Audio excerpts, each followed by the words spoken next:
CATV is proudly presented by Toyota.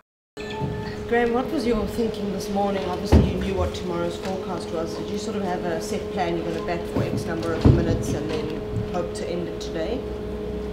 I mean, you can't guess also, you need to go on what you think is the right thing to do. I still believe that there would be enough time tomorrow to get at least 2 sessions of play in from the information that I had been given.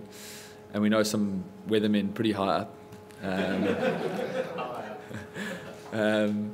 So yeah, I did believe that. I just felt that it was important that we were positive this morning in what we did. We just didn't go through the motions, and I thought we did that superbly.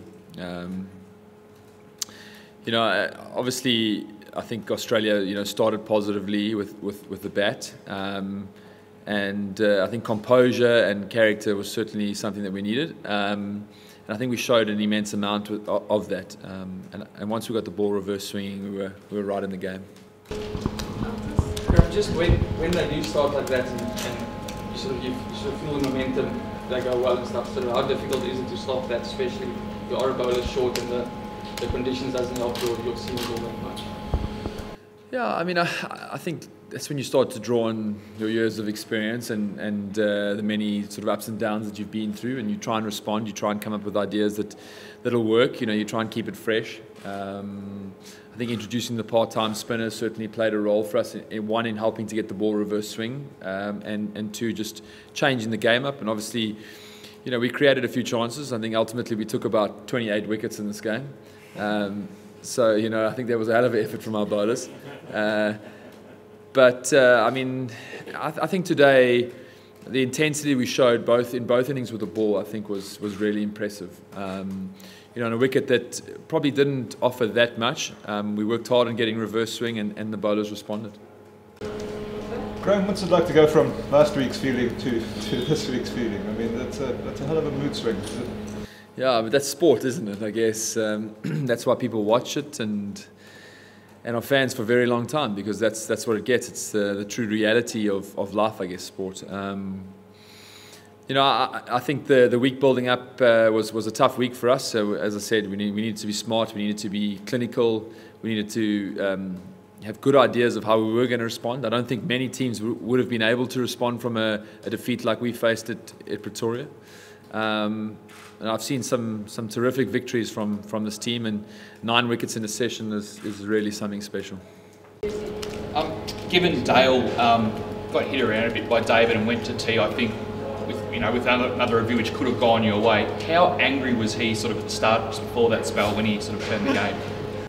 Yeah, I mean, his anger goes from very angry to sort of extremely angry most of the time when he's bowling. But I think we always know that Dale's one spell away from really being able to create something for us, and I think it's nice to know that you have people in your team like that. There's obviously high expectations on him with the performances he's put out in his career. If he's not getting fifers or knocking people over or knocking people's heads, then people start to ask questions. But it's great to see that when the game is on the line and something's happening, that he can respond like that, and to know that you've got people that can do that, I think is exciting as a captain.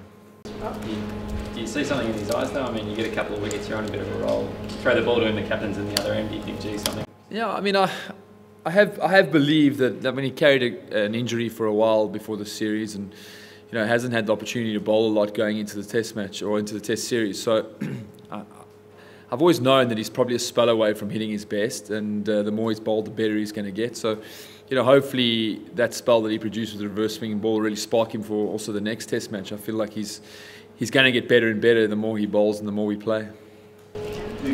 Graeme, you put the Centurion result, or an element of it, certainly Mitchell Johnson's bowling, a bit of it down to the pitch and the prevailing conditions there. Were the conditions here of the kind that you were able to, I suppose, corner Australia a little bit more effectively and put them in a space that they weren't comfortable?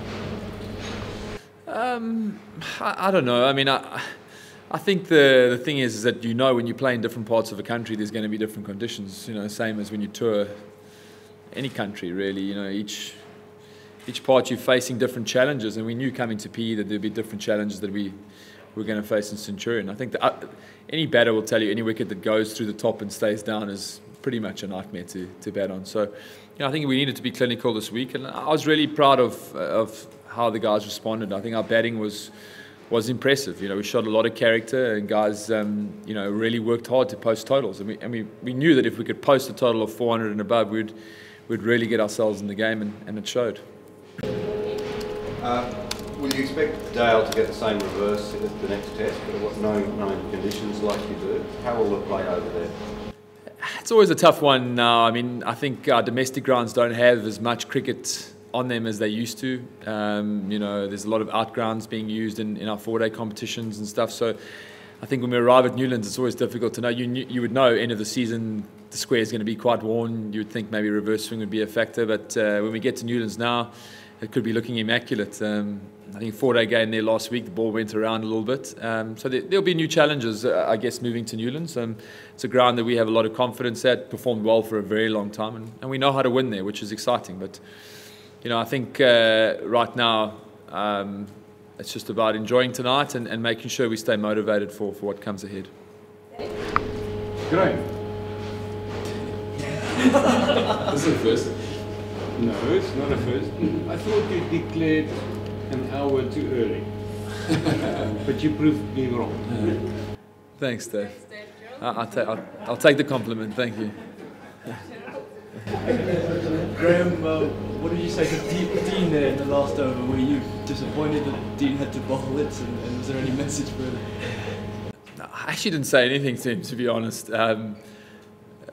So much had been happening in that sort of last half an hour and just a little bit before that, what do you say to a guy there? It's just an opportunity to produce something. As I say, I think we all believe there would be enough cricket tomorrow. But right now, it'd probably be great if it rained all day tomorrow now. But we truly believe that there'd be enough cricket tomorrow. But still, I think all of us are hoping that there's no more warm-ups tomorrow and all that stuff, and then we can celebrate a victory. And it was true drama. I think that's the thing. Test cricket showed its drama again today and tonight, and that's what makes this form of the game so special and exciting to be a part of. Graeme, people probably even forgot by now, but Hashim Amla scored 100. Just in terms, he was going through a bit of a lean patch, and were there any kind of worries or concerns over that, and do you think this innings will get him back on track? Yeah, I think he's been incredible, to be honest with you. Again, it's a natural part of sport and life that someone's going to have little dips and up curves, and I think it's about knowing as a team the type of people you want involved, the type of quality that you want in that environment, and he's certainly one of those. And we had a long chat in between inningses, and so it really meant a lot to all of us to see him just respond, because he's been a prolific run scorer for us for a period of time, and it was great to see Hash bounce back and from a small little thing. And I think within the team, no one ever questions his ability and what he can produce for us. It's just from the outside. It makes for interesting reading and interesting, chats. But he's a real quality cricketer. Graeme, just during the Ashes, there was a lot of talk about Alistair Cook's captaincy and the negativity surrounding it, and then Michael Clarke walks out here yesterday saying he would have declared last night already. Do you ever listen to those things? How do you handle those things? I think the disappointing thing is that a lot of you fell for it. Malcolm, I'm looking at you, eh? Come on,